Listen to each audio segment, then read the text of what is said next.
In the small town of Elsmere, Kentucky, there is a house that has stood for over a century. It is known as the Red House due to its striking red paint and large, imposing structure. The house has a dark history, with stories of murder, suicide, and even satanic rituals being whispered among the townspeople. Despite its ominous reputation, a young couple named Michael and Lisa decided to purchase the Red House and renovate it into a bed and breakfast. They were determined to put the past behind them and start fresh. However, from the moment they moved in, strange things began to happen. At night, they would hear strange noises and footsteps coming from the empty rooms. Objects would move on their own and doors would slam shut without explanation. Michael and Lisa shrugged it off as their imagination, but soon enough, their guests started to experience the same eerie occurrences. One guest, an author researching the history of the house, discovered the existence of a previous owner, a man who had brutally murdered his family in the house and then hung himself in the tower. The author also found out that the house had been used as a meeting place for a satanic cult in the 1970s. Despite the strange happenings, Michael and Lisa persevered and continued to run the bed and breakfast.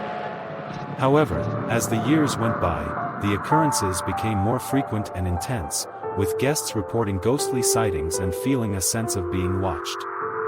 The Red House still stands today, and Michael and Lisa continue to run the bed and breakfast, but with a twist, they now offer ghost hunting experiences to the guests. People from all over the country come to Elsmere just to spend the night in the Red House, hoping to catch a glimpse of the paranormal activity that is said to occur within its walls. The story of the Red House continues to capture the imagination of those who hear it, and many believe that the spirits of the past still reside within its walls, waiting for their next unsuspecting visitors. As the years went by, the Red House became increasingly popular among ghost hunters and paranormal enthusiasts. Michael and Lisa had to turn away more guests than they could accommodate, as the demand for overnight stays in the house was higher than ever. However, things took a dark turn when a group of overnight guests reported that they had been physically attacked by unseen forces during their stay. They claimed to have been pushed, pulled, and even scratched by something unseen in the house. Michael and Lisa were understandably concerned and decided to bring in a team of paranormal investigators to get to the bottom of the strange occurrences.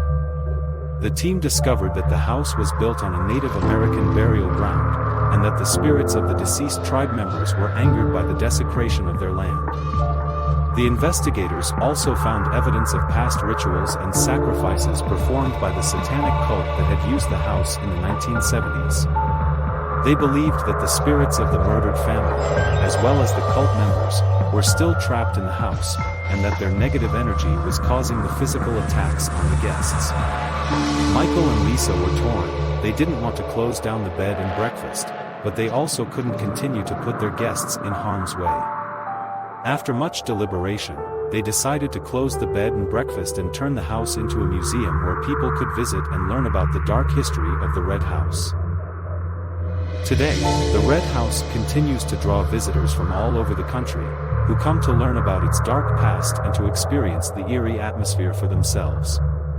Many claim to still feel the presence of the spirits trapped within its walls, and some even say that the physical attacks still occur to this day. The story of the Red House has become a legend in the small town of Elsmere, and it continues to captivate the minds of those who hear it, leaving them to wonder if the spirits of the past will ever find peace.